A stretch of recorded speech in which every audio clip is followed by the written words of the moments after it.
So news broke yesterday that Rooster Teeth and some of the Twitter accounts of their shows like Dogbark and the Stinky podcast have deactivated their Twitter account and use it as archive only. So if you go to the Rooster Teeth official Twitter account, it says no longer an active account, archive only. Follow us on Instagram and TikTok. Obviously, they're not shutting down their social media altogether, but they do shut down their Twitter accounts. And I just can't deny the irony of right underneath it's saying 20 years of fun and games and we're just getting started. Like it seems like they maybe that line doesn't really fit there. Same with the Dogbark Twitter account. No dogs here, no longer active. Follow us on Instagram and TikTok. And Tales from the Stinky Dragon podcast also says follow us on Facebook, Discord, Instagram, YouTube, TikTok, and so on, but no longer on Twitter. So why is this happening? Is this just another brick in the wall of the fall of Rooster Teeth? Is this something to worry about? Could this be interpreted as like the early signs of them actually shutting down their social media as a whole?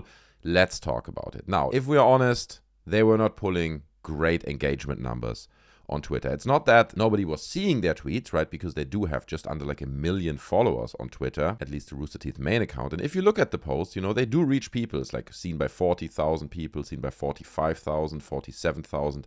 Engagement numbers, though, are low, liked by 300 people, by 475 people. And I remember even Burnie Burnes saying, I think it was in a Rooster Teeth podcast many years ago, where he talked about Ashton Kutcher, who was at the time one of the biggest Twitter accounts out there. And he was saying, like, even he's got that many Twitter followers, he can't get people to view his movies. Nobody's seeing them and nobody cares. And I can confirm that as a small YouTube creator myself. Like, Twitter is not the perfect platform to push people from the platform to your content. There's just not a high rate of people who come from Twitter and then go and watch your videos. However, it's not that there are other platforms like TikTok, for example, pull insanely higher numbers. Okay, some videos explode. There's a pinned video, it's got 3.4 million views.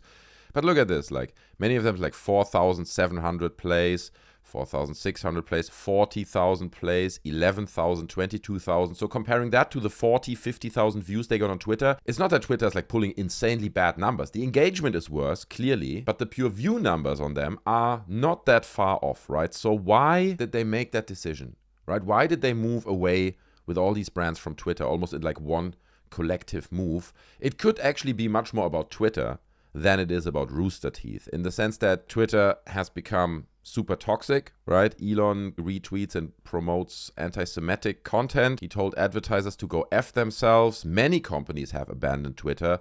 So there is like that aspect to it where you could say, because I mean, obviously Rooster Teeth is like very politically correct, very supporting of left-leaning liberal values. They embrace tolerance for minorities and so on. So to be on Twitter doesn't really fit into that narrative. But if that's the real reason that they left for basically political reasons, they say we don't want to associate with this platform anymore, surely they would have, I don't know, made an announcement or something, and instead they just pull all their accounts off Twitter. And again, they stay on, they're archive only now. It's not that they're gone, but they're not active anymore. But they don't make any statement to say, we don't align with the values that Twitter currently stands for and so on. Another option that I saw people speculating about is that they're shrinking their social media team and they just don't have the resources anymore to produce additional content for Twitter.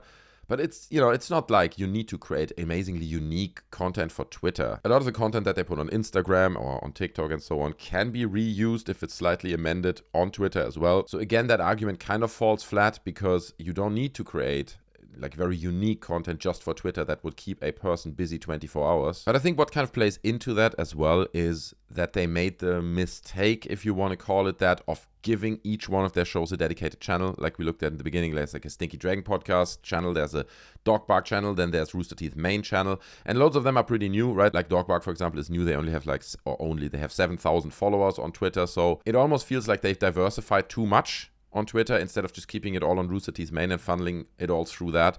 So that now it kind of falls apart because, even the engagement that is not high on Twitter is now broken down into these 4 or 5 different channels. So while, of course, it feels like this is them downscaling, right? Because they've got the channels. If they would have the resources, surely you would keep it running unless it's for political reasons like we spoke about. And it does feel a little bit like just another small brick in the wall of their downfall. But I don't think we need to interpret too much into this. It feels to me, like I said before, it is more about what Twitter has become rather than this being an expression of like what Rooster Teeth is all about, that they're like, this is the first step of them shutting down their operation or something like that. I don't think we need to over-interpret what's going on here, but I'd be curious to hear your thoughts. What do you think about this? Do you think it's a political protest speaking out against Twitter? Do you think it's another brick in the wall of the fall of Rooster Teeth? where's your head at? Leave all that down in the comment section below. I'm curious to hear that. I hope you enjoyed this small update. Make sure to subscribe to the channel for future updates. Join our Discord, okay? We have conversations about Rooster Teeth amongst many other topics going on there. So the link is in the description. It's totally free to join, obviously. I'm hanging out there as well, so we can talk about topics that you enjoy. Join the Discord, smash like, subscribe, and I'll see you in the next one. Thanks for watching. I'm out. Bye.